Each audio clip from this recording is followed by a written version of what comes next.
அதாவது ஒரு பக்கம் கார்ப்பரேட்ஸுக்கான அந்த டேக்ஸை குறைச்சது மூலமாக 1.84 லட்சம் கோடி 2 ஆண்டுகளில் வருவாய் இழப்பு.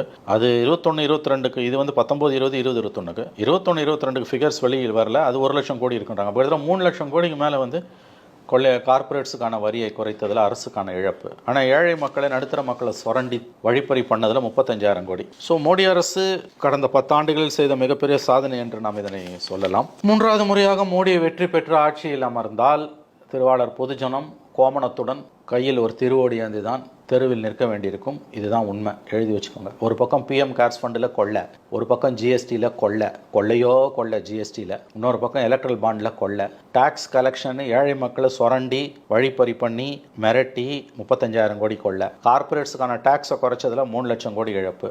ஸோ உலக உண்மையிலேயே இது வந்து வெறும் வாய் வார்த்தைகள் அல்ல, எல்லா அரசியல்வாதிகளும் எதிர்க்கட்சிகளை பார்த்து சொல்லக்கூடிய வார்த்தைகளும் அல்ல. உண்மையிலேயே மோடி அரசு கடந்த 10 ஆண்டுகளில் மனிதகுல வரலாறு கண்டிராத ஊழலை செய்து கொண்டிருக்கிறது.